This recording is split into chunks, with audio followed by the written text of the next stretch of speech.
Madam join कर लिया, so I request madam to start the session.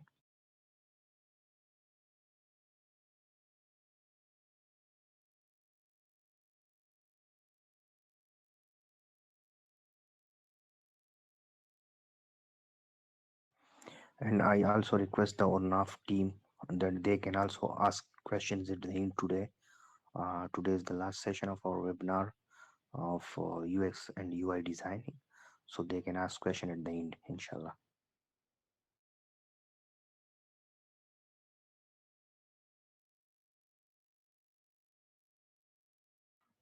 Madam आप ये स्टार्ट कर लें. अस्सलाम वालेकुम।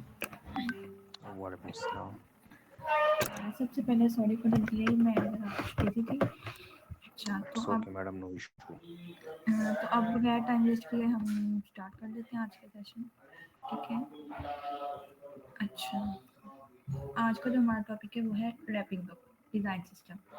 अब हमने जो सब कुछ कर लिया, डिज़ाइन किया हमने, जैसे भी किया सब कुछ हमने, अब उसको एंड में रैप करना है। ठीक है, मतलब हमने कंप्लीट करना है हर चीज़ के। अब क्या आखिरी फाइनल स्टेप्स देखने हैं। ठीक है, और कुछ एक दो इम्पोर्टेंट चीज़ें देखनी है। अच्छा, अब सबसे पहले हम ये देखते हैं कि एक डिज़ाइनर है, ठीक है, उसकी सैलरी क्या होगी। अच्छा, अब हमने कर तो लिया सारा कुछ, लेकिन सबसे पहले सवाल तो यही आएगा ना माइंड में कि भाई हमारा स्कोप क्या है, हमारी सैलरीज कितनी होंगी अगर हम जॉब करते हैं। फ्रीलांसिंग से हटकर अगर हम कोई ऑन साइट या रिमोट जॉब करना चाहें या ऐसा कुछ, तो हमारी क्या, मतलब हम क्या एक्सपेक्टेशंस लगाएं।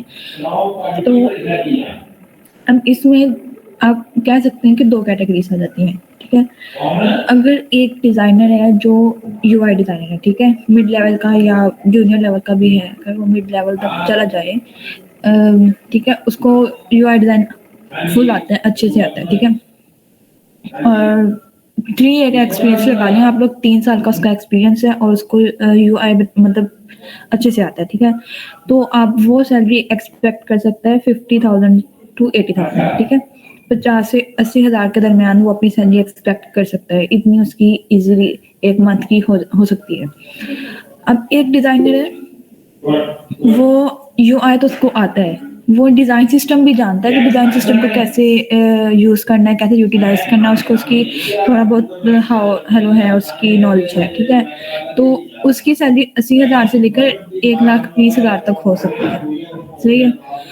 अब एक डिज़ाइनर है, उसको जो है वो एक्सपर्ट है। ठीक है, उसको यूआई तो आता ही है ऑब्वियसली। अब जो कहने के प्रॉपर गया है, जो एक्सपर्ट बना, उसको यूआई तो आता ही होगा, उसको प्लस डिज़ाइन सिस्टम भी आता है। डिज़ाइन सिस्टम उसको, वो उसमें स्किल है, उसको पता है इसको कैसे बनाना है डिज़ाइन सिस्टम को, उसको यूज़ कैसे करना है, उसको यूटिलाइज कैसे करना है, उसको आगे सर्वे मतलब उसको आगे लोगों में कैसे डिवाइड करना है, क्या करना है उसका। ठीक है, तो सबसे पहला क्वेश्चन, सबसे पहली बात कि उसको बनाना आता है। ठीक है, तो वो वो उसकी सैलरी 1,20,000 से लेकर 2 लाख के दरमियान वो अपनी सैलरी पर मंथ जो है एक्सपेक्ट कर सकता है। अगर उसका मतलब ये एवरेज एक स्केल है। ठीक है, तो वो 3 साल का एक बंदा है, 3 साल का एक्सपीरियंस का एक बंदा है। ठीक है,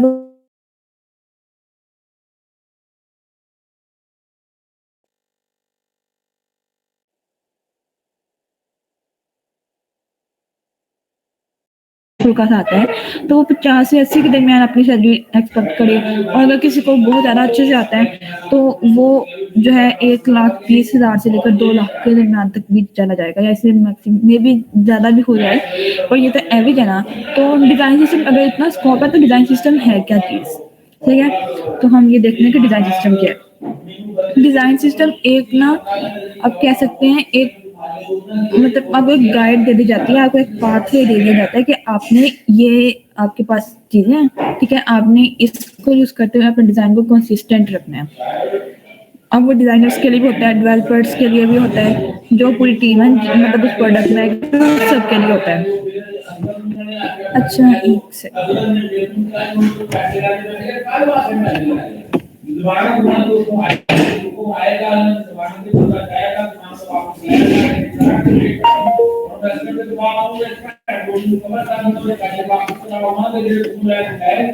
ठीक है। अब डिजाइन सिस्टम जो है वो मतलब एक गाइड देगी आपको, देखा है लिखा हुआ है कॉम्प्रिहेंसिव गाइड, जिस जो आपको अपने डिजाइन में कंसिस्टेंट रहने के लिए हेल्प करता है। वो अलग बात है कि डिजाइनर्स के लिए भी यूज हो रहा है, डेवलपर्स के लिए भी यूज हो रहा है, पर हम तो डिजाइनर्स हैं, हमने अपना काम देखना है, हमें किसी और से गर्ज नहीं है। तो मतलब एक सिस्टम आपको प्रोवाइड कर दिया जाएगा जिसमें आपको रहते हुए मतलब अपना डिजाइन बनाना है। ठीक है।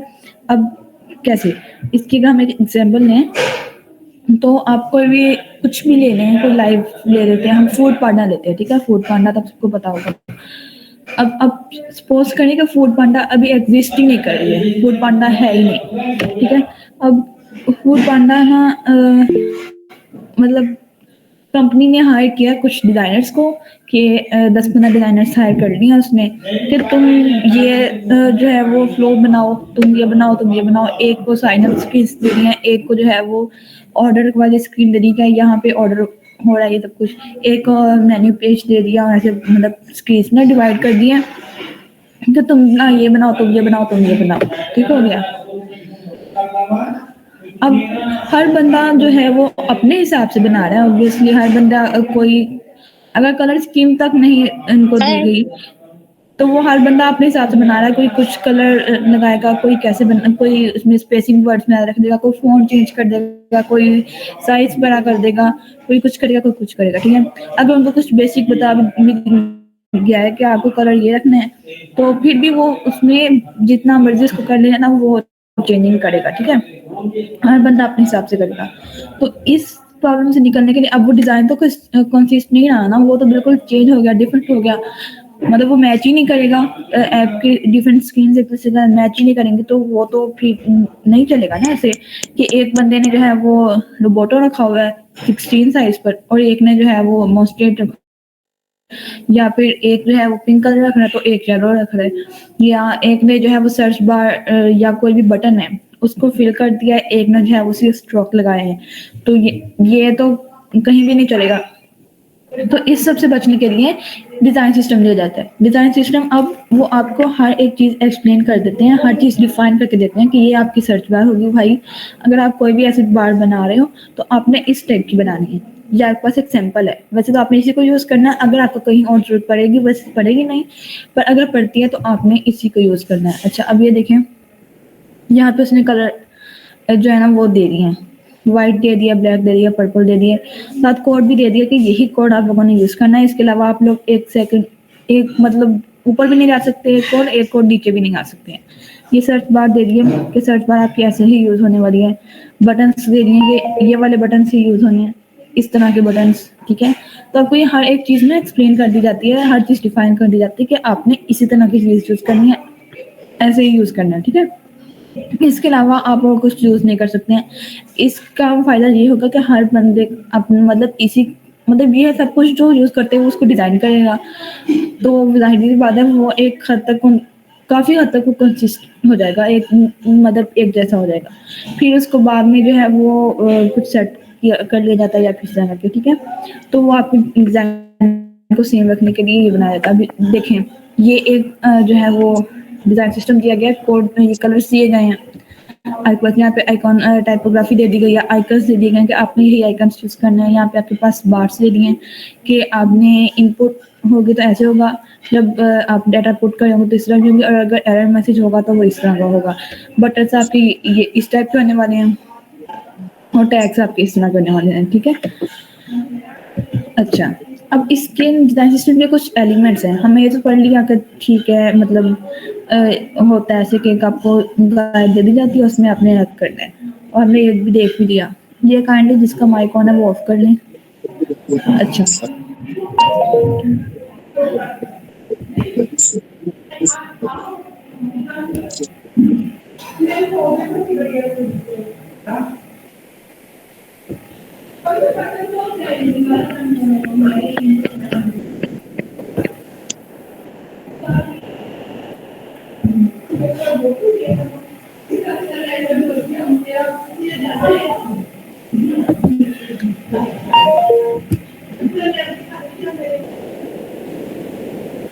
अच्छा सही है। ठीक है। अब डिजाइन सिस्टम के कुछ एलिमेंट्स भी हैं जो मतलब मतलब होते हैं कि आप उनको फॉलो करना है।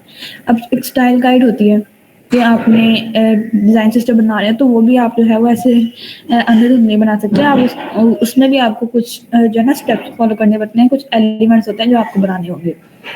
सबसे पहले आपको स्टाइल गाइड बनानी होगी कि इसमें आ जाता है, कलर्स आ जाते हैं, टाइपोग्राफी, आइकॉनोग्राफी, उसके बाद आपके पास स्पेसिंग आ जाती है, आपके पास उसमें वर्ड्स में कितनी स्पेसिंग होने वाली है, अच्छा लिख दी स्पेसिंग होगी, इमेजेस होंगी, उसके अलावा आपके पास जो ये सब कुछ होगा ना, और वो उसको कितना साइज रखना है, क्या करना है, उसका फ़ॉन्ट क्या होगा, ये सब कुछ आपके पास स्टाइल गाइड में आता है, ठीक है?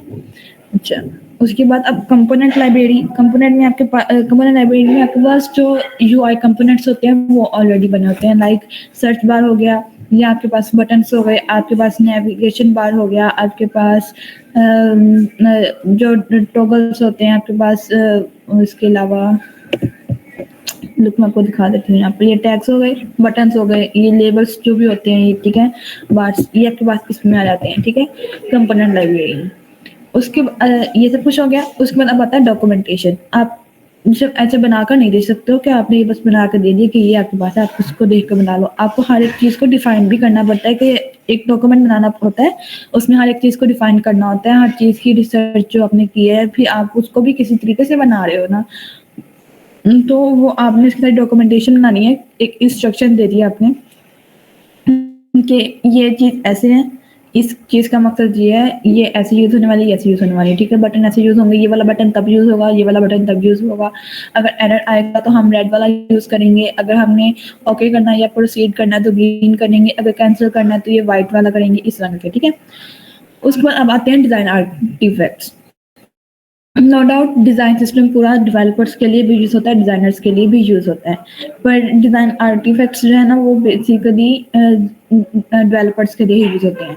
ये आपके पास जो आपने कुछ भी बनाया, बटन्स बनाए, आपने नेविगेशंस बार बनाई है, सर्च बार्स बनाई हैं, या आपने कोई टॉगल बनाया है, कुछ भी बनाया, तो उसका आपने जो नेम दिया या फिर उसकी जो आपने स्टाइल रखा है, आपने उसका साइज़, कलर, ये सब कुछ तो वो आप डिफाइन करते हैं। लुक ये है, ठीक है।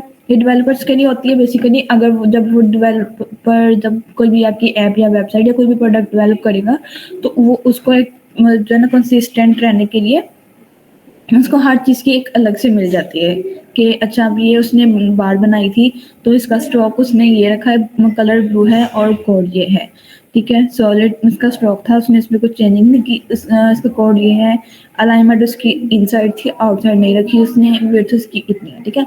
ये CSS के लिए, ये iOS के लिए, अगर वो एंड्रॉयड के लिए बना रहा है या फिर वो वेबसाइट मतलब किसी मतलब एप्पल के लिए बना रहा है या फिर जिस चीज़ के लिए भी वो बना रहा है तो हर चीज़ के लिए अलग-अलग दे दी जाती है, ठीक है। तो ये डिज़ाइन आर्टिफैक्ट्स होते हैं। अब ये तो हमारे पास हो गया था डिज़ाइन सिस्टम, ठीक है। हमने मतलब सब कुछ कर लिया। अब एंड में हमारे पास एक चीज़ आती है, हमने सारा डिज़ाइन तो कर लिया था, हमने प्रोटोटाइपिंग भी कर ली थी, हमने पीछे उससे पहले इंटरफेस भी बना लिए थे, उससे पहले हमने वायरफ्रेम्स भी बनाई थी, वायरफ्रेम से पहले हमने फ्लोस भी डिफाइन कर दिए थे, फ्लोस से पहले हमने रिसर्च भी कर ली थी, सब कुछ कर लिया था हमने, ठीक है। अब एंड तक हमारे पास सारा खत्म हो गया, पर अब क्या करें, ठीक है। हमारे पास ऐप बन गई है, ये वेबसाइट बन गई है, अब क्या करें भाई, इसको क्या करें, ऐसे उठा कर दे दें, नहीं। उसको आपने प्रेजेंट करने के लिए आपने केस स्टडी बनानी होती है। केस स्टडी क्या होती है, आप उसको मतलब आपने अगर किसी को प्रेजेंट करना है, आपने उसको दिखाना है, तो आपको एक डिटेल मतलब एक करनी होती है, प्रेजेंटेशन करने, जिसमें आपने अपना सारा जो आपने किया था, डिज़ाइन किया है, और जो भी आपने कंपोनेंट्स बनाए हैं, अपने फ्लोस बनाए थे, रिसर्च जो भी किसी भी किस्म की थी, वो आप सारी इसमें स्टेप बाय स्टेप करते हैं, ठीक है। और फिर आप उसको दिखाते हैं जिसको भी आपने दिखानी है, ठीक है। इसको हम आगे देखते हैं। इसमें ना इसका स्ट्रक्चर होता है। सबसे पहले आपने प्रोजेक्ट का ओवरव्यू देना है, उसका नेम वगैरह बताना है कि उसमें नाम क्या है, उसका प्रोजेक्ट का नाम क्या है, ऑब्वियसली उसमें आपने कितना टाइम लगाया, वो सारा कुछ आपने उसका ओवरव्यू दे दिया। उसके बाद आपने प्रॉब्लम स्टेटमेंट लिखनी है कि इस प्रोजेक्ट की जो प्रॉब्लम मतलब अपने ये लिखनी है, कोई भी प्रोजेक्ट आपने बनाया उसकी प्रॉब्लम लिखनी है कि यूजर्स को क्या प्रॉब्लम फेस करनी पड़ रही थी और मैं इसको इस तरह से रिसॉल्व करूँगा। लाइक अगर आप डिजी स्किल्स की वेबसाइट ले लें या आप OLX ले लें कि अच्छा ये OLX के यूजर्स जो है ना उनको ये वाली प्रॉब्लम फेस करनी पड़ेगी और मैं ना उसको ऐसे सॉल्व करूँगा। ये 2 स्टेटमेंट्स हो गई। एक प्रॉब्लम स्टेटमेंट में हमने ये लिखना है कि ये प्रॉब्लम फेस करनी पड़ी हैं, और फिर इसके बाद जो है सॉल्यूशन में आपने ये लिखना होता है कि मैं इसको इस तरह से रिज़ॉल्व करूँगा, ठीक है? या आप अगर खुद से भी कोई स्क्रैच से कोई डिज़ाइन कर रहे हैं, तो उसकी भी आपने सर्च ऑब्वियसली करनी होती है, तो वो आपने लिखना है, ठीक है? अच्छा, अब आपने ये सारा हो गया, प्रॉब्लम स्टेटमेंट लिख दी, उसका सॉल्यूशन भी लिख दिया, अब उसकी रिसर्च लिखनी है आपने कि आपने रिसर्च में क्या किया था। आपने सर्वेस किए थे, इंटरव्यूज़ किए थे, एनालिसिस बनाया था, क्या कुछ किया था, वो आपने सब कुछ लगाना है उसमें। मतलब अपनी केस स्टडी में उसको अगर हो सके तो एक थोड़ा बहुत एक्सप्लेन कर दें, बाकी साथ आप वो चीज़ें लगाते जाएँ जो कुछ आपने बनाया, ठीक है? उसके बाद आपने की थी आइडिएशन एंड स्ट्रेटजी, मतलब कि आपने उसको डिफाइन किया था। आपने जो प्रोसेस आपने रिसर्च की थी उसको आपने डिफाइन किया था फ्लोज में, इंफॉर्मेशन आर्किटेक्चर्स में और इस तरह की चीज़ों में आपने उसको डिफाइन किया था कि ये चीज़ मैं इसमें ये प्रॉब्लम थी, मैं इसको आप इस तरह से रिज़ॉल्व करने वाला हूँ और ये मेरे प्रोडक्ट का फ्लो होगा, मेरा प्रोडक्ट ऐसा दिखेगा, इसमें ये सब कुछ होने वाला है, ठीक है? उसमें आपने डिज़ाइन किया था, आपने वायरफ्रेम्स बनाए, आपने वायरफ्रेम्स बनाए, आपने इंटरफेसेस बनाए, आपने इसकी प्रोटोटाइपिंग की, तो वो आपने डिज़ाइन प्रोसेस में किया था, उसको उसके बाद आपने लगाना है 5वें स्टेप पर। फिर छठे पे आपने टेस्टिंग की, हमने कल पढ़ा था यूज़ेबिलिटी टेस्टिंग करनी थी आपने।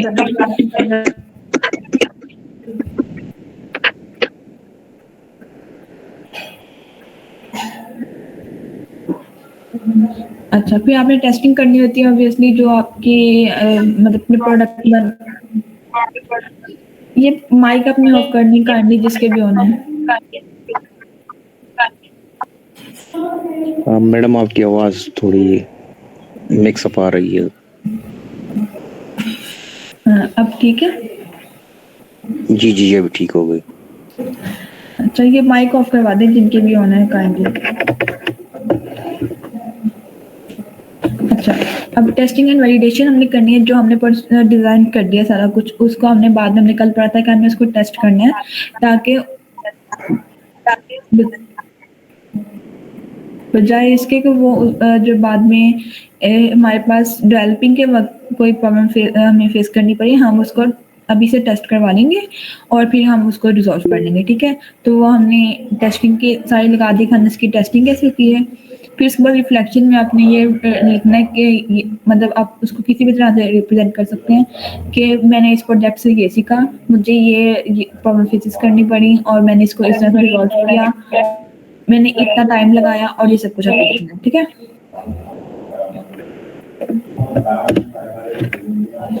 अच्छा, अब डिज़ाइन पर हमने एक केस स्टडी पढ़ी है, मैं आपको केस स्टडी भी दिखा देती हूँ।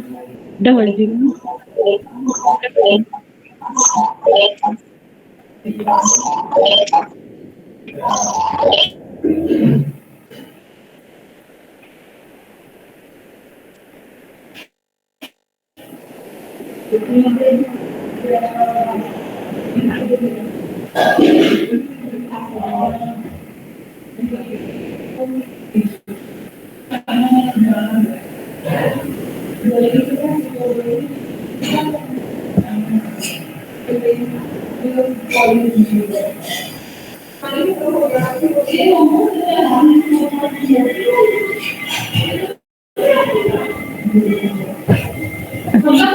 अब ये लोग ये देखिए,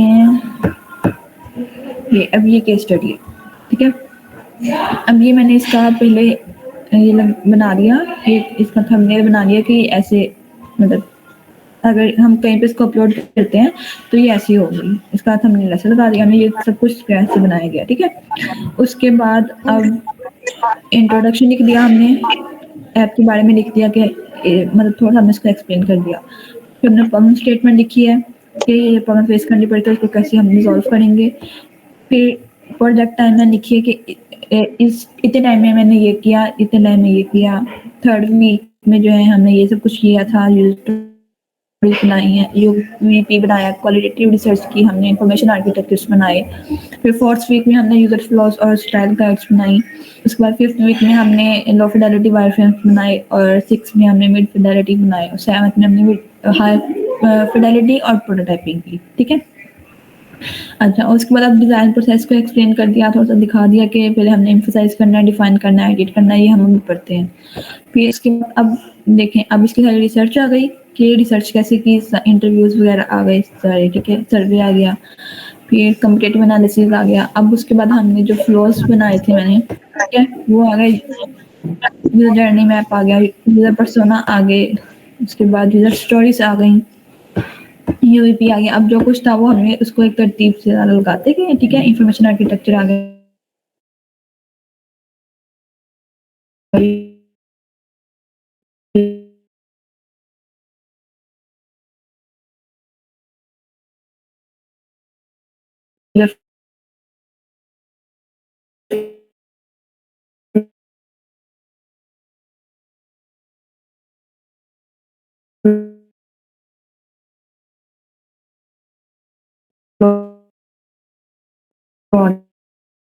अब इतने सारे अब हमें लगा अब तो एक समय पे डिफरेंस सुना के बाद ये बात को समझ के क्या देखें ये आप और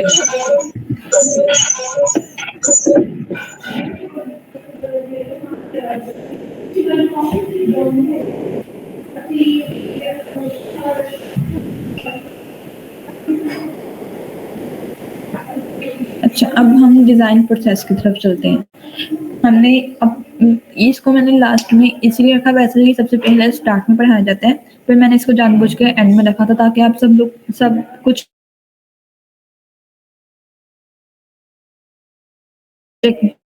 चलेगा ऑब्वियसली, पर एंड में भी आपको रिकॉल होगा कि अच्छा ये भी किया था, ये भी किया था, ये भी किया था। आपने पहले एम्फसाइज़ किया, आपने एम्फसाइज़ सबसे पहले एम्फसाइज़ होता है, उसके बाद डिफाइन होता है, देन आइडिएट होता है, फिर प्रोटोटाइप और टेस्ट। ये हम पीछे भी मतलब समहाउ थोड़ा बहुत हमने पढ़ा है। अभी भी मैं आपको केस स्टडी में बता के आई हूँ और उसके बाद आगे इसको फिर भी आपको एक्सप्लेन कर देती हूँ कि हमने सबसे पहले एम्फसाइज़ किया, हमने यूज़र्स को अंडरस्टैंड करना होता है कि मतलब यूज़र का प्रॉब्लम क्या है, उसको क्या चाहिए, उसकी नीड्स, चैलेंजेस, मोटिवेशंस, सब कुछ हमने उसको अंडरस्टैंड करना है। उसकी हर एक चीज़ को हमने समझ कर फिर उस हिसाब से हमने आगे चलना होता है, ठीक है? तो उसको समझने के लिए हम इंटरव्यूज़ करते हैं, सर्विस करते हैं, उसके बिहेवियर को नोट करते हैं, फिर उसके बाद हम ये सारा हमारा काम होता है, ठीक है? एम्फसाइज़ में पहले स्टेप में। फिर सेकंड में अब हमने जो भी रिसर्च की, हमने समझा यूज़र्स को, उसकी सारे सर्वेज़, इंटरव्यूज़, एनालिसिस हर चीज़ कर ली हमने। अब सारा हमारे पास डाटा आ गया, उसको अब हमने डिफाइन करना होता है सेकंड स्टेप में। ये हमारे पास सेकंड स्टेप होता है कि जो भी प्रॉब्लम्स थी उसको हमने एक फ्लो में जो है ना वो डिफाइन कर देना है। हमने प्रॉब्लम स्टेटमेंट बनानी है कि ये कैसे थी, उसको हमने फिर रिज़ॉल्व भी खुद ही करना है कि ये प्रॉब्लम थी, इसको हम ऐसे रिज़ॉल्व करने वाले हैं। फिर हम उस इसमें हमने करना क्या होता है,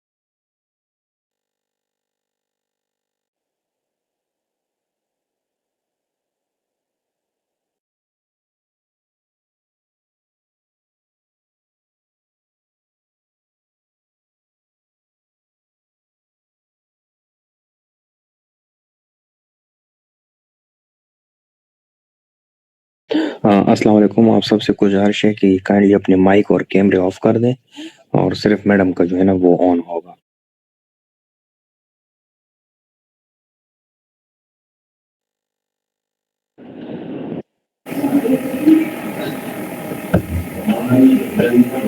अच्छा, अब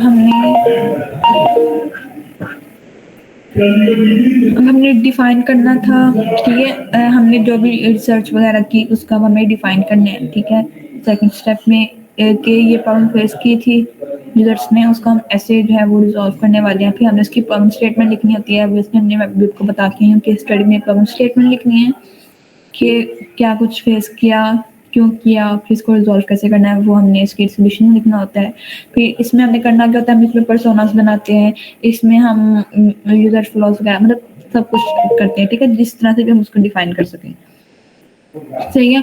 अब उसके बाद हमने आइडिएट करना है, हमने जो सॉल्यूशंस थे, जो हमने पीछे हमने स्टेटमेंट बनाई थी, उसका सॉल्यूशन हमने बनाना है, ठीक है? अब उसका सॉल्यूशन हम इसमें बनाते हैं, आइडिएट में आकर, वहाँ पे हमने सारी रिसर्च की थी, पर्सोनास वगैरह बनाए थे, उस हिसाब से कि हमने सॉल्यूशंस बनाने हैं। लेकिन आइडिएट में आके हम सॉल्यूशंस को जो है वो क्लियरली डिफाइन कर देते हैं एट लास्ट कि हम इसको इस तरह से रिज़ॉल्व करने वाले हैं। देखो हमने इसमें इसकी ऐसे मतलब जैसे हमने यूज़र फ्लोज़ और इंफॉर्मेशन आर्किटेक्चर्स और यूज़र जर्नी मैप बनाया और ये सब कुछ हम लोग करते हैं। तो ये आप बताते हैं, इसमें आइडिएट करते हैं कि मैं इस प्रॉब्लम को इस तरह से रिज़ॉल्व करने वाला हूँ। ये देखो आप, ये फ्लो होगा हमारी पूरी वेबसाइट का या हमारे ऐप का, ये सब कुछ ऐसे चलने वाला है, ठीक है? जो पीछे था उसको मैं इस तरह से रिज़ॉल्व करने वाला हूँ, ये फ्लो होगा, ठीक है? अब उसके बाद हमें प्रोटोटाइप में हमने ये करना है कि हमने जो भी रिसर्च वगैरह कर ली, उसको हमने फ्लो डिफाइंस कर दिए। अब हमने उसको एट लास्ट वायरफ्रेम्स बनाने हैं उसके, जो हमने फ्लोज बनाया था ना, उस हिसाब से हमें उसका वायरफ्रेम्स बनाना है, फिर हमें उसके इंटरफेस बनाने हैं, फिर हमें उसकी प्रोटोटाइपिंग भी करनी है इनमें। तो ये सारा कुछ प्रोटोटाइप में आ जाता है। इसको आप मतलब नीचे लिखा हुआ है use tool like Figma, adobe XD, sketch, ये आपने पीछे पढ़ा है, ठीक है? उसके बाद आप उसको द एंड टेस्ट करते हैं, ठीक है? टेस्ट करें, यूजर्स को दें, वो उसको यूज़ करेंगे, आपको फीडबैक देंगे, फिर आप उसको इम्प्रूव करते हैं। ये आपके जो है ना एंड मतलब डेवलपिंग के वक्त आपके जो इश्यूज आते हैं उसको आपको रिजॉल्व करते हैं, सही है? अच्छा, अब ये हमने सारा पढ़ तो लिया, लेकिन इसमें मैं आप लोगों को एक चीज़ बताना भूल गई। आप लोगों ने भी नहीं पूछी, चल खैर आप लोगों ने दबा ने पूछ ली थी एंड में। अब हम ये डिज़ाइन सिस्टम था, ठीक है? ये मतलब हमने पढ़ लिया कि क्या कुछ है, ठीक है? इसको सीखें कैसे? तो इसके लिए मैंने आप लोगों के लिए थोड़ी सी रिसर्च की थी। कुछ जो है ना वो है कंपनीज वगैरह, उसकी मैं आप लोगों को नेम्स वगैरह प्रोवाइड करूँगी सबके। अब वो अपने प्रोडक्ट्स के भी और कुछ वैसे भी जो है कुछ डिज़ाइन सिस्टम्स ना ऑनर करते हैं, सही है? जिसको यूज़र्स और मतलब पब्लिक यूज़ करके अपने जो है वो प्रोडक्ट्स बना सकती है, उस पे भी हासिल कर सकती है अपने डिज़ाइन पर। तो ये एक जो है जो मैं सबसे ज़्यादा रिकमेंड करती होती हूँ एटलासियन। उसके अलावा आप और भी कुछ कर सकते हैं, मतलब उबर होता है, गूगल है, माइक्रोसॉफ्ट का भी है, गेस होगा। मैंने माइक्रोसॉफ्ट का नहीं देखा पर गूगल का है, उबर का है। उसके बाद और भी काफ़ी सारे थे, मुझे नाम याद नहीं आ रहे अब। तो ठीक है, ये काफ़ी सारे हैं, तो आप इनके डिज़ाइन सिस्टम्स को यूज़ करके फिर आप अपने प्रोडक्ट्स बनाएँ। अब ज़ाहिर-सी बात है, आप लाइव प्रोडक्ट्स तो नहीं बना सकते हैं अभी, पर आप ये डिज़ाइन सिस्टम यूज़ करते हुए कोई या तो ऐप या वेबसाइट रीडिज़ाइन कर लें या आप कुछ स्क्रैच से नई वेबसाइट बनाएँ। अच्छा, अब अगर आप ये देखें, ये मैंने एक देखी थी डिजिस्पेस, आप सबको पता होगा इसका। ये भी एक कोर्स मतलब कोर्सेज़ वाली वेबसाइट है, इस पे आप कोर्स कर सकते हैं, कैसे कोर्स मेरा होता है, उसके अलावा और भी काफ़ी सारी हैं। तो अगर आप इसकी देखें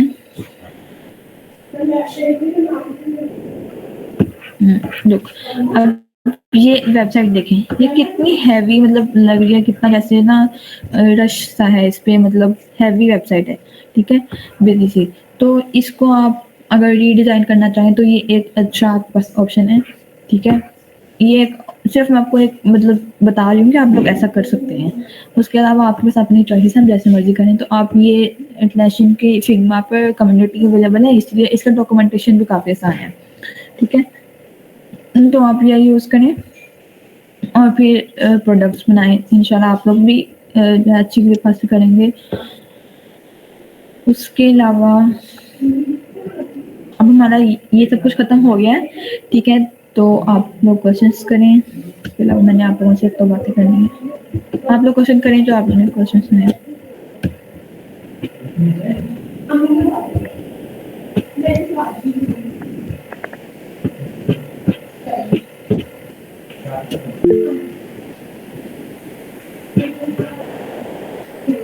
ये मैं आपको ना एटलासियन के और जो भी हैं मतलब बेस्ट और जो है ना वो उनके मैं आपको लिंक्स प्रोवाइड कर दूँगी ग्रुप में।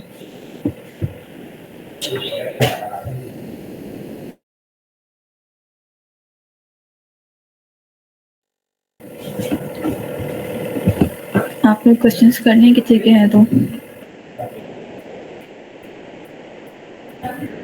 अच्छा, एसिड्स के यूजेज ये है कि आप जो है अपने कंपोनेंट्स में कोई जैसे प्रोटोटाइपिंग करनी होती है ना आपने, तो उसमें वो आपकी हेल्प करता है कि आप काफ़ी मतलब होता है ना कि मैस क्रिएट नहीं होता है आपके डिज़ाइन में, काफ़ी लश आ जाता है और आपको बार-बार उस एक चीज़ को डिफाइन मतलब डिज़ाइन नहीं करना पड़ता।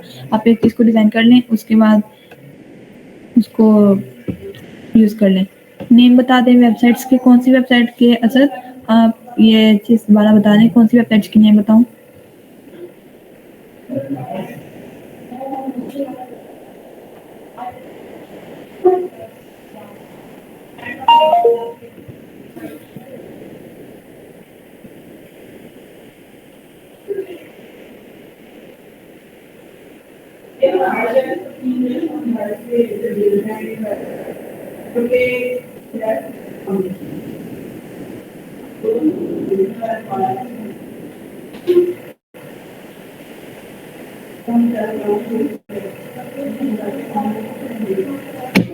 किसी का कोई भी क्वेश्चन नहीं है आज?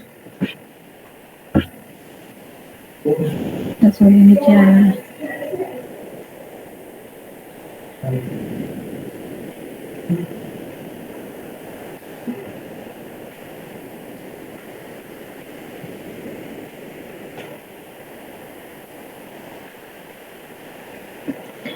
खतीजा नो बल्कि it depend on your time कि आपके पास कितना टाइम है, ठीक है? ऑब्वियसली आप कुछ प्रोडक्ट बना रहे हैं या कोई डिज़ाइन बना रहे हैं, तो वो आप किसी के लिए बना रहे होंगे। अगर आप अपने खुद के लिए बना रहे हैं, तो फिर तो आप अपनी मर्ज़ी से कुछ भी बना सकते हैं, मिड फिडेलिटी बनाएँ, लो बनाएँ, हाई परफॉर्मेंस बनाएँ, अगर आप उसको अपने पोर्टफोलियो के बना रहे हैं।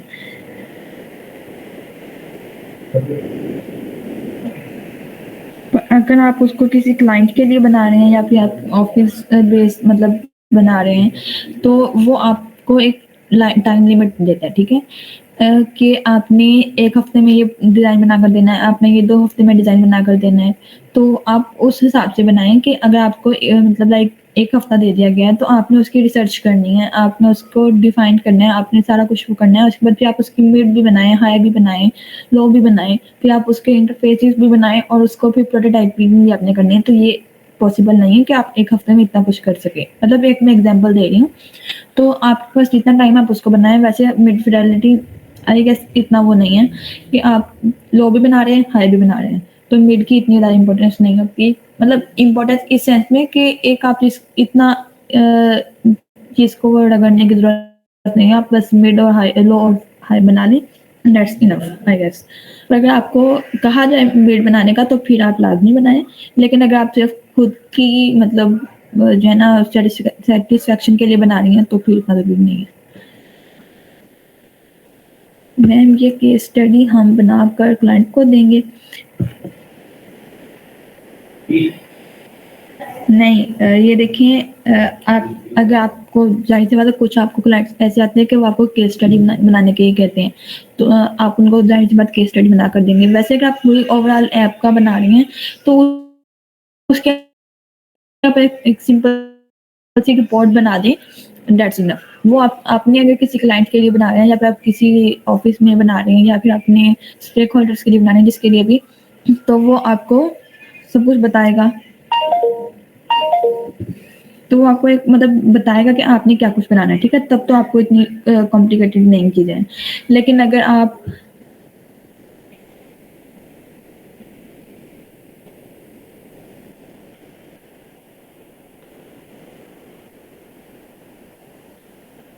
ठीक है, अगर आपने उसको खुद बनाना है अपने पोर्टफ़ोलियो के लिए फिर तो आपको केस स्टडी बनानी है क्योंकि आप ये केस स्टडी अपने फिर हाथ से अपलोड करें, आपने इसको टेबल पर शॉर्ट करें। उसके अलावा इस तरह की आप अपने जो है पोर्टफ़ोलियो को एनहांस करने के लिए तो आपको केस स्टडी बनानी पड़ेगी। पर अगर आप उसको क्या कहते हैं, क्लाइंट्स के लिए बना रहे हैं, तो फिर इतनी इम्पोर्टेंट नहीं है। until unless वो आपको कहे नहीं। अगर आप अपनी मर्ज़ी से आएँगे वैसे नहीं बनाएँगे, ठीक है? जो सेम है इज़ी फॉर्मेट वाली।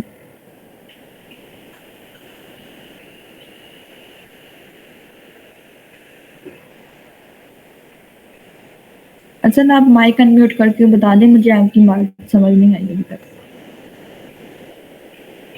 जी मैडम।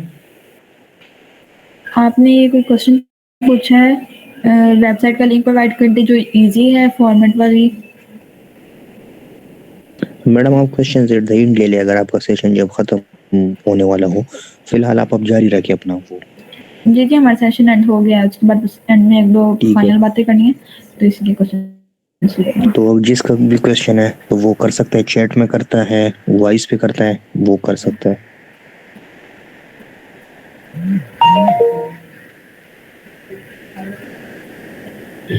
अच्छा सर ना मैम क्या हम अपनी सीवी में ऐड कर सकते हैं कि यूएक्स आती है स्किल हमें? अच्छा समा देखिए ये एक बेसिकली खुद एक स्किल है जिसकी आपको एक अलग से आप इस पर अपना करियर बना सकती हैं, आप जॉब कर सकती हैं, आप इस पर अपनी फ्रीलांसिंग अलग से कर सकती हैं। इसको आपको ये एक ऐसी चीज़ नहीं है कि आपको इसको किसी और चीज़ के साथ ऐड करना पड़े सीवी में, वो भी ऑप्शनल में, ठीक है? ये एक आपकी अलग से सीवी बन सकती है इस पर कि मतलब हाइलाइट करके आप इसको रख सकते हैं कि मैं यूआईएक्स डिज़ाइनर हूँ, ठीक है? इट इज़ मतलब ऐसे नहीं कि अच्छा जी मैं मतलब डेवलपर हूँ तो मैं साथ यूएक्स भी कर लेता हूँ, मतलब मुझे थोड़ी बहुत आती है, ऐसे नहीं। आप अगर आपको डिज़ाइनिंग आती है यूएक्स तो आप उसको हाइलाइट करके बताएँ कि मुझे यूएक्स डिज़ाइन आता है, ठीक है? आप उसमें अलग से जॉब कर सकते हैं, आप उसमें फ्रीलांसिंग कर सकते हैं। एक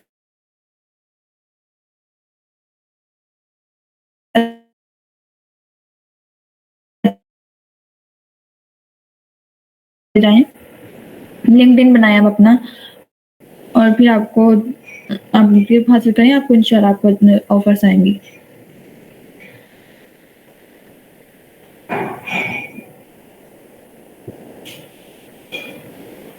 ये शबाना मैंने अभी बताया कि ये एक खुद से स्किल है, आप इसको सीखें और इसमें ही आप अपना करियर बना सकते हैं, ठीक है?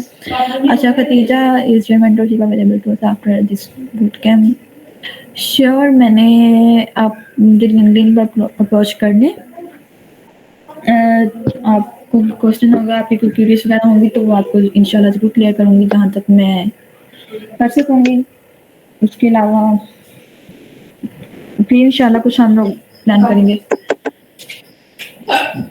लिंक्डइन मैं आप लोगों को दे दूँगी या फिर आप सर से ले लीजिएगा, ग्रुप में सेंड कर दूँगी तो आप लोग मुझे वहाँ पे मैसेज कर सकते हैं या आप लोग व्हाट्सएप पर भी कर सकते हैं। जी अगर किसी का क्वेश्चन है तो वो करे। नेक्स्ट।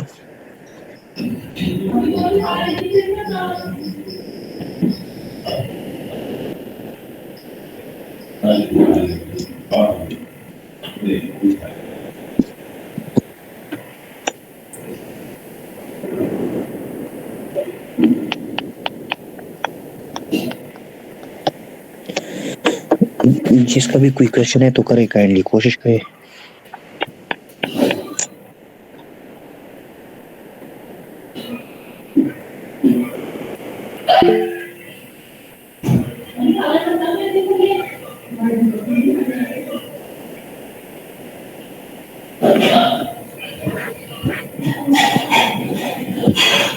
मैडम आई थिंक यहाँ पे कुछ क्वेश्चन हुए हैं। जी, जी देखें मैम क्या हम अब टीम में इस पे अलग से काम कर सकते हैं? तो मैं मतलब जब होगा है। सर दूसरा सेक्शन कब से स्टार्ट होगा? दूसरा सेशन मंडे से स्टार्ट होगा इंशाल्लाह। इंशाल्लाह।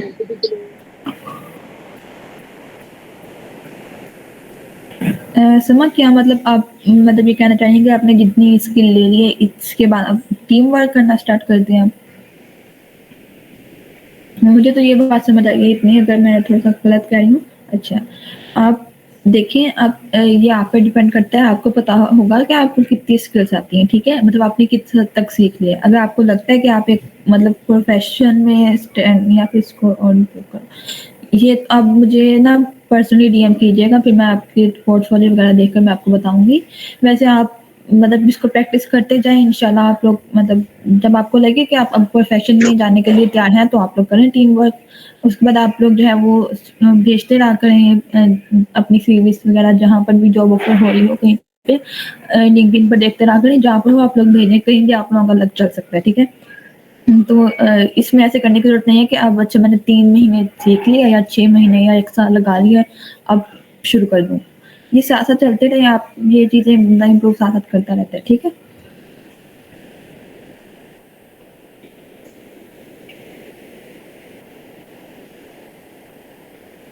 जी, anyone else?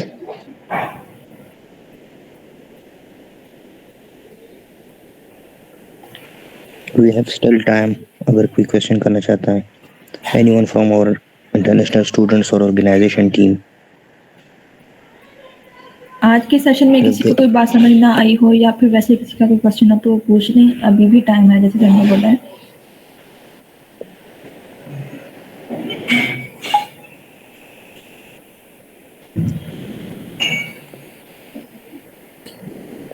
Fanny, you can ask a question.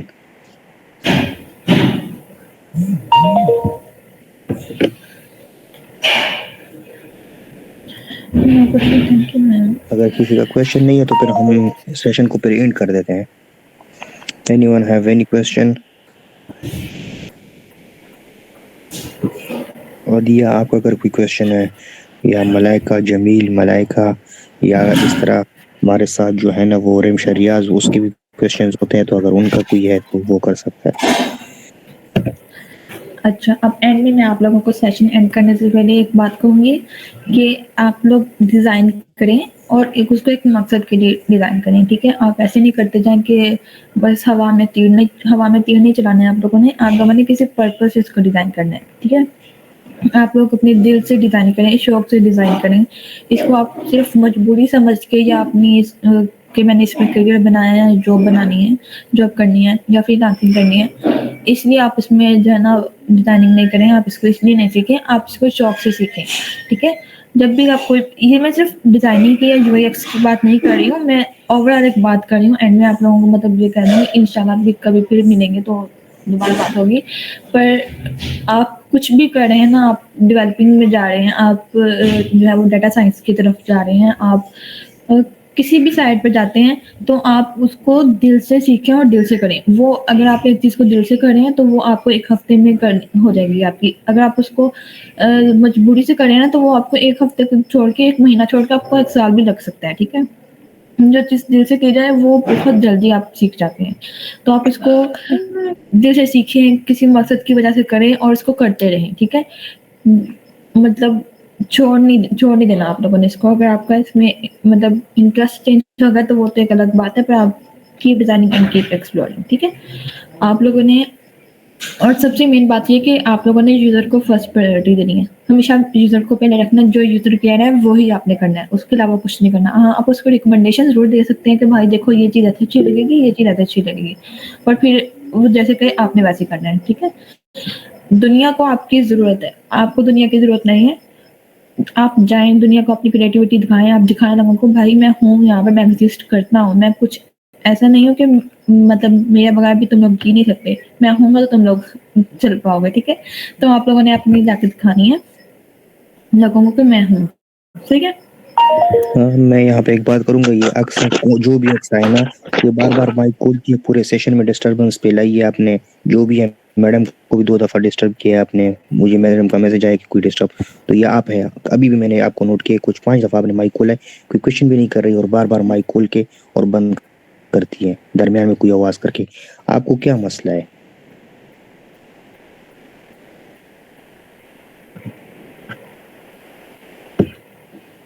किसी का अगर कोई क्वेश्चन है तो कर ले। हाँ जी, किसी का क्वेश्चन है तो कर लें वरना हम मीटिंग ऐड कर देते हैं। मैडम हमें क्लाइंट कहाँ से मिलेंगे आप? क्लाइंट्स देखें, आप अपने फाइवर पे अकाउंट बनाएँ, अपवर्क पे अकाउंट बनाएँ, लिंक्डइन आप उसको करें, आप अपने कनेक्शन स्ट्रॉन्ग करें, नेटवर्क बनाएँ अपना, आप क्लाइंट्स मिलेंगे। बस अपना पोर्टफोलियो अच्छा रखें, अपनी सीवी रिज्यूमे इतनी अच्छी हो कि आप लोगों को अट्रैक्ट कर सकें, ठीक है? आप अगर जॉब के लिए जो है वो करें तो अपनी रिज्यूमे को अच्छा करें, सीवी को अच्छा करें और पोर्टफोलियो अच्छा बनाएं। अक्सर आपको बात समझ ही नहीं आ रही, फिर माइक खोल दिया दरमियान में, मैडम बात कर रही है आपने उसको फिर डिस्टर्ब कर दिया। आपको मेरे ख्याल में एक बात जो है ना समझ नहीं आ रही। अगर किसी का क्वेश्चन है ठीक है, नहीं है तो फिर हम एंड कर देते हैं।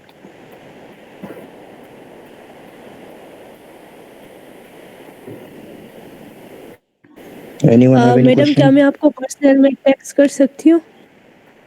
जी कर लें, sure. Because I know the little bit of designing, जी, अगर आपको कोई मैंने क्वेश्चन पहले है, भी कोई किया है। जी, अगर किसी का कोई क्वेश्चन है, किसी का कोई काम है, मतलब किसी कोई क्यूरी है तो आप लोग ज़रूर मैसेज करिए। कोई फ़िज़ूल में या फिर डिस्टर्बेंस वाले मैसेज मत कीजिएगा काइंडली, क्योंकि पहले ही डीएम बहुत भरे हाँ होते मैम। हैं, तो आप लोग ज़रूर मैसेज कर सकते हैं, कोई हेजिटेट नहीं। ओके मैम, हमने आपसे बहुत कुछ सीखा है, थैंक यू सो मच। जज़ाकल्लाह, यही तो first of all thank you madam, आपने हमारी टीम को पूरा एक वीक दिया, अपना कीमती वक्त यहाँ पे दिया आपने, क्योंकि मुझे पता है, इनको तो नहीं पता, खैर मुझे पता है कि आप कितनी बिजी होती है, अभी भी आप रास्ते में थी जो कि हम ये सेशन आज थोड़ा लेट हुआ, तो आपने हमें कीमती वक्त दिया, आपका बहुत बहुत शुक्रिया। और मैं सबसे गुजारिश करूंगा कि जो भी ज़रूरी काम हो तो आप लिंक्डइन पे रब्ता करें पहले तो, और पर्सनल में मैडम को तंग ना करे। नो कि इससे पहले भी हमारे साथ इस तरह हुआ है कि मेंटोर का नंबर लोगों ने उठा के उनको डिस्टर्ब किया था, जो वो भी हमारी ग्राफिक डिजाइनिंग की मैम थी, उसका चश्मा नाम था, तो स्टूडेंट ने उनको डिस्टर्ब किया था। तो आपसे गुजारिश है, अगर ज़रूरी काम हो तो ठीक है, ना हो तो काइंडली कोशिश करें कि इनको डिस्टर्ब ना किया जाए। और मैडम आपका एक दफ़ा फिर बहुत बहुत शुक्रिया, एक हफ्ते का आपने हमें टाइम दे दिया, और इंशाल्लाह हमारी पूरी कि आप हमारे साथ जुड़े रहे किसी और बैच पे भी इंशाल्लाह। और thank you very much madam. जज़ाकल्लाह। और अब हम इस सेशन को जो है ना एंड कर देते हैं। मैं आई थिंक सबके क्वेश्चन ख़त्म हो गए। थैंक यू मैडम, एंड अल्लाह हाफिज़। अल्लाह हाफ़िज़।